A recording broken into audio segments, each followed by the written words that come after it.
let's move on, man. Let's go over to the hot of the press, Newcastle United takeover. Obviously, there was long-standing rumors of Newcastle being bought out after being on sale for I don't know how long, for a very long time. Yeah, go on. I just want to say, Andy, sorry to interrupt. I remember growing up in Zimbabwe, looking up to Newcastle. I remember St. James's Park. So if you guys see me in a Newcastle shirt, just know, this is not nothing new. Mind your business things. Yeah, mind your business. Growing up, I remember Shola and Shera, as I was a young kid. Them man. Yeah. Yeah, them man. Yeah, obviously there were rumors earlier this year about the Saudi Public Investment Fund being seriously interested in buying Newcastle. I think we covered it as well to an extent. This then obviously got confirmed this week after they sorted out some legal issues. Newcastle United are officially Mike Ashley free, 80% owned by, the Saudi Public Investment Fund, 10% by Amanda Staveley, who brokered the whole thing, and 10% by the Reuben brothers, who are other wealthy individuals. Jake, what does this mean for the Premier League? And are some of the traditional top team, Arsenal, in trouble? We can include Spurs in that as well. Let's be fair. No, I mean, Newcastle are going to be absolutely smashing it in a couple of years. I think the opening statement from Amanda Staveley, because she's going to be the one that's doing day-to-day operations, was saying about how we're gonna do this sensibly, we're gonna do this sustainably, we're gonna make sure we're gonna be in financial fair play. Your owners are worth nearly 300 billion quid. There's no way that's going to be happening. You're going to spend that money faster than you can ever think about spending it. 100%. They will be targeting everyone, and they can just outright send it. They won't have any necessity because there's no risk to this for them. I can't remember how long it took for Abramovich to spend $1 billion at Chelsea, but $1 billion to them is what, 1/300th of their worth. But I remember Abramovich in his even Ranieri, even in his first when he came, bare players came in, and even big talent across Europe. So it might be the same thing here, to be honest. 100%. Because I hated Abramovich for that. He was the first one, wasn't he? Yeah. It will be very much a case of they will just find players to buy and spend money on. I don't think there'll be a big plan in place. It will just be I think it'll be similar to Everton buying James Rodriguez. There'll be a lot of deals like that where they'll go for cracking names over potential ones, possibly. But obviously, we just saw Kenneth saying that they're looking to appoint Ralph Ragnick. I can't even pronounce his last name.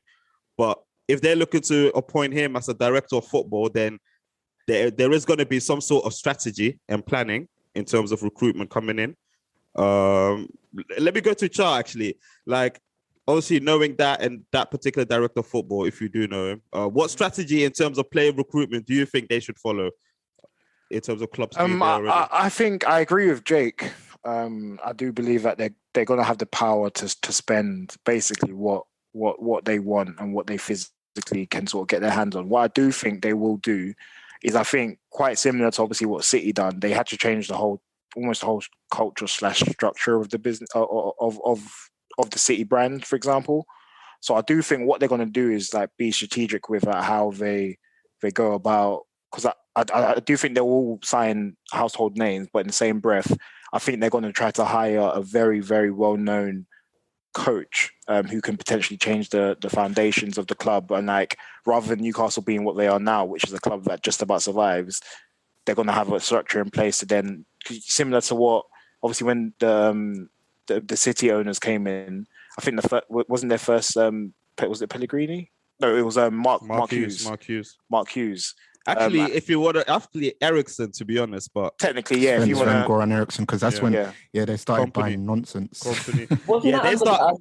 Not Vietnamese. He was Taiwanese, wasn't he? You're right. Yeah, that was Ericsson, didn't it? Then afterwards was Mark Hughes. Yeah, was Mark Hughes under the Etihad Donnies? I believe so. Yeah. Right. I think. Maybe. It'd be good to look into that. But yeah, basically, back to my point.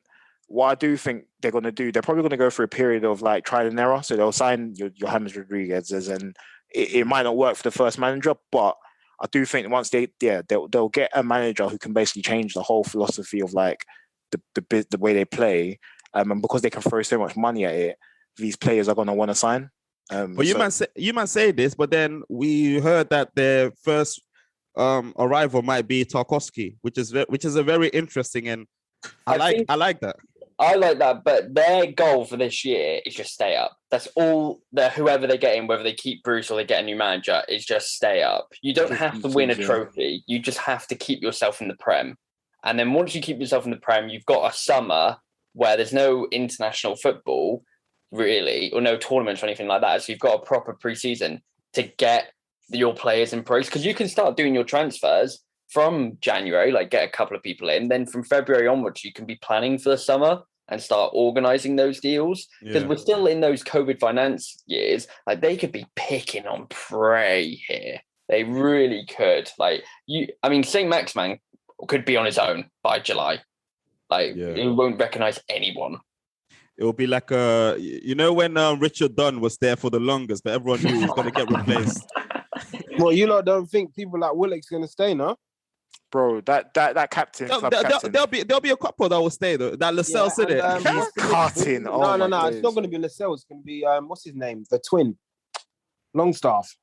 The Longstaff. Them man will go, bro. Them man all gone. Them man are gone. Other than I think they'll have to. Longstaff, one of them will stay just for to keep, because he's a local lad, that sort of thing. Yeah, maybe for the fans, isn't it? Yeah. Be obviously, right on the bench. Obviously, this is all exciting for neutrals. Is it? Some of us. For me, it's exciting. I can't lie. Also for vast majority. Wait, Andy, sorry. Why did you find it exciting? Me? Yeah, I find it exciting because there's another team breaking into the top 6, quote unquote, and through money though. Sorry. That's through money. Through money. To be honest, for me, Newcastle got heritage though. That's what I'm saying. I was just about to say that. Newcastle, I've always wondered about Newcastle. Remember when I asked you guys about how was Newcastle viewed, or how was Newcastle viewed back in the day? Because they've got a big stadium, they've played Champions League. I know they've got Alan. They had Alan Shearer, great kit, great set of fans. So it's a great club to be at the top of the. I think it's a great purchase from them. Yeah, man. From the business side of things, definitely. I think. So I'm very interested to see what they're gonna do. I'm very curious. Let's also remember their current league position. Do you know where they are? Where? 19th. So imagine they get relegated. Tight. Yeah, I really don't think that's part of the plan, man. Yeah. Personally, I mean, obviously you can't plan for such things because a big name is coming in January. Manager or something will turn it around. Relegation is not an option, man, at all. Yeah. Remember, I'm not saying they are going to get relegated, but what if? I know. They get relegated. You will see a wage bill like no other in the Championship. Like they won't stop them spending. Because was it someone like Matt Ritchie when Newcastle went down the first time and Bournemouth had just gone up, and yet they managed to buy Matt Ritchie? Like they'll still be able to buy Prem players without a shadow of a doubt. Like Wolves as well. When they won the Championship, they bought like Champions League level players as well. Yeah, Coutinho that started there, didn't they? Yeah, and Jimenez as well also played there. Yeah, but obviously, before I go rudely interrupted by Monya, from an ethical point of view, Prez, people are looking at this move a bit sideways. Hateration. It's understandable, of course. What is your stance on that? I think ethics. Without getting too political before. Yeah. Salman sends his goons. Yeah, just to keep it kind of light touching it. I think ethics in football went out the window a long time ago anyway, especially in the Premier League. I think it's all about the money, quote unquote. And this Donny got allegations. Yeah. Is that something we should be touching on here? I don't know. I'm asking for your stance, bro.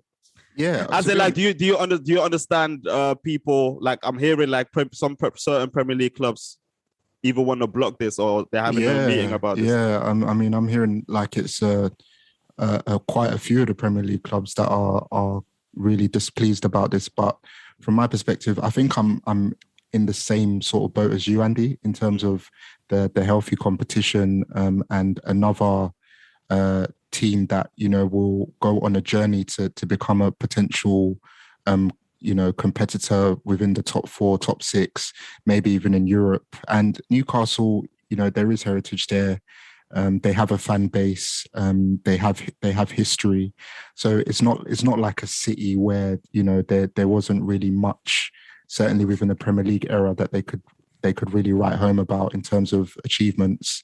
But yeah, I feel like the reaction from the fans as well, like there wasn't, you know, from what I saw, there hasn't been anyone, like any of the fans, that have been displeased about it. Everybody seems to be over the moon about the acquisition and what it means for their clubs financially, and what, you know, where they could potentially be. So yeah, for me, I'm not hating on it at all, man. Bring on the competition.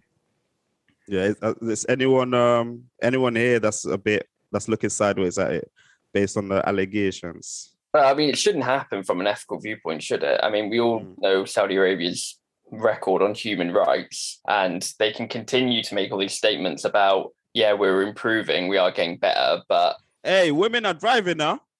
Come on. I mean, yeah, Come there on. we go. There we go. Yeah, like, the surprise in your voice is everything we need to know about that. You know what I'm saying? well, it's great. Like, they can drive. They still can't go outside without a male, but they can drive.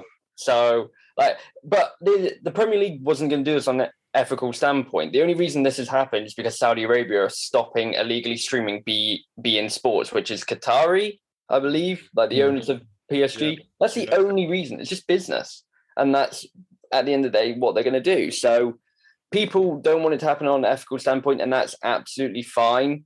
But that's not getting in the way. Business is business. It's going to make the Premier League more money. It's going to bring more viewers because it's another big team that's spending on big players. It just is what it is. That's the reality of this world. Yeah. We'll keep a close eye on that, man. But congratulations to all the Newcastle fans.